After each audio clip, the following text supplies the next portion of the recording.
अल्लाह रब्बुल इज़्ज़त ने अपने महबूब की उम्मत को कुछ ऐसी रातें अता की हैं जो अल्लाह की रहमतों, बरकतों और इनायतों की नवीद व सईद लेकर आती हैं।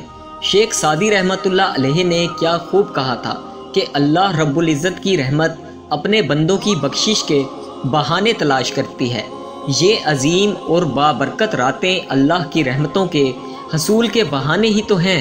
इन बाबरकत रातों में से एक रात शब बारात है।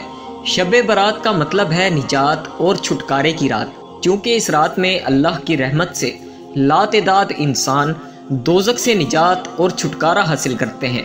इसलिए इस रात को शब बारात कहा जाता है। शब कदर के बाद ये रात तमाम रातों से ज़्यादा बाबरकत रात है।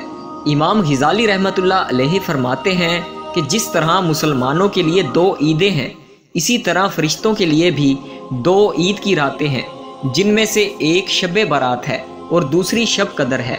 बहुत सी हदीस मुबारका से इस बाबरकत रात की अज़मत व फजीलत वाज़े होती है। तकरीबन 10 सहाबा इकराम से शब बारात के हवाले से हदीस मरवी हैं। हज़रत अली रज़ी अल्लाह अन्हु से मरवी है कि नबी करीम सल्लल्लाहु अलैहि वसल्लम ने इरशाद फरमाया, जब शबान की 15वीं रात आए तो इस रात में क़याम किया करो और दिन को रोज़ा रखा करो।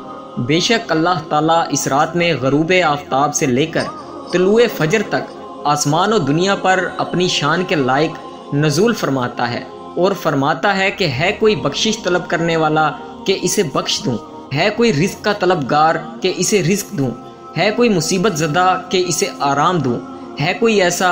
अल्लाह ताला ये ऐलान तुलुए फजर तक फरमाता रहता है। हज़रत आयशा रज़ी अल्लाह अन्हा ने इस रात के हवाले से नबी करीम सल्लल्लाहु अलैहि वसल्लम के मामूल का जिक्र भी किया है। आप रज़ी अल्लाह अन्हा कहती हैं कि मैंने एक रात नबी करीम सल्लल्लाहु अलैहि वसल्लम को ना पाया तो मैं आप सल्लल्लाहु अलैहि वसल्लम की तलाश में बाहर निकली तो देखा कि आप सल्लल्लाहु अलैहि वसल्लम बकी कब्रिस्तान में हैं। आप सल्लल्लाहु अलैहि वसल्लम ने फरमाया कि क्या तुम डर रही थी कि अल्लाह ताला और इसका रसूल तुम पर जुल्म फरमाएंगे? मैंने अर्ज़ किया, या रसूल अल्लाह सल्लल्लाहु अलैहि वसल्लम, मेरा गुमान था कि आप अपनी किसी ज़ौजा के यहाँ गए होंगे। फिर आप सल्लल्लाहु अलैहि वसल्लम ने फरमाया कि बेशक अल्लाह ताला शबान की 15वीं रात को आसमान और दुनिया पर अपनी शान के लायक नज़ूल फरमाता है और कबीला बनी कल्ब की बकरियों के बालों से ज़्यादा तादाद में लोगों की मग़फ़रत फरमाता है। कबाइल अरब में कबीला बनी कल्ब सबसे ज़्यादा बकरियां पालने के हवाले से मशहूर था।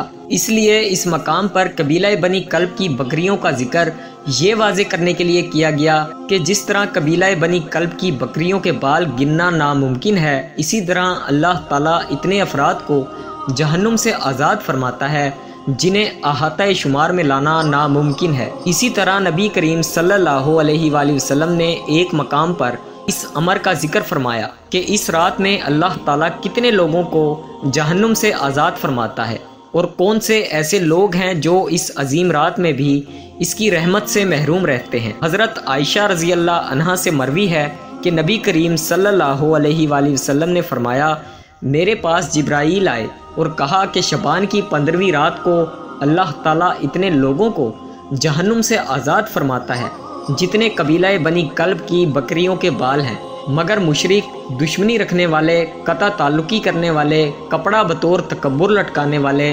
वालिदैन के नाफरमान और आदि शराबी की तरफ नज़र रहमत नहीं फरमाता। मुदरजा झेल हदीस में महरूम अफराद के अलावा दिगर हदीस में ऐसे मज़ीद अफराद का जिक्र मिलता है जो इस बाबरकत रात में भी अल्लाह की रहमत से महरूम रहते हैं। मुख्तलिफ हदीस से पता चलता है कि तकरीबन 10 किस्म के अफराद हैं जिनकी इस बाबरकत रात में भी बख्शिश व मग़फ़रत नहीं होती। इन अफराद में मुशरिक, कीना परवर यानी अपने मुसलमान बहन भाइयों से दुश्मनी रखने वाला, आदि शराबी, आदि ज़ानी, किसी को नाहक कत्ल करने वाला, वालिदैन का नाफरमान, कता ताल्लुकी करने वाला, बतौर तकब्बुर कपड़ा लटकाने वाला शामिल हैं। इन तमाम अहादीस से इस रात की अज़मत व फजीलत आया है।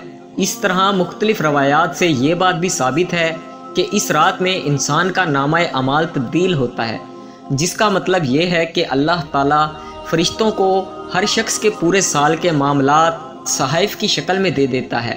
यहाँ ये हकीकत वाज़े रहे कि हमारी तकदीर में सब कुछ पहले ही लिखा जा चुका है।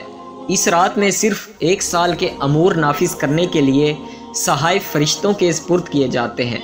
इस रात में हमें क्या करना चाहिए कि हम भी रहमत बारी ताला के मुस्तहिक करार पाएँ। वो अमाल जिन्हें सर अंजाम देकर हम इस रात की रहमतों और बरकतों को समेट सकते हैं, पेशे खिदमत हैं। सबसे पहले अल्लाह ताला से सच्चे दिल से तौबा करें ताकि हमारा नाम भी इस रात में जहन्नुम से आज़ाद होने वालों की फहरिस्त में शामिल हो जाए। बाहमी रंजिशों को ख़त्म करके एक दूसरे से मुआफ़ी मांगे, लेकिन ये बात याद रहे कि ये मुआफ़ी रस्मी ना हो कि एक मैसेज टाइप करके तमाम दोस्तों और रिश्तेदारों को सेंड कर दें और इस खुशफहमी में मुब्तला रहें कि हमने तो अपनी ज़िम्मेदारी पूरी कर दी है।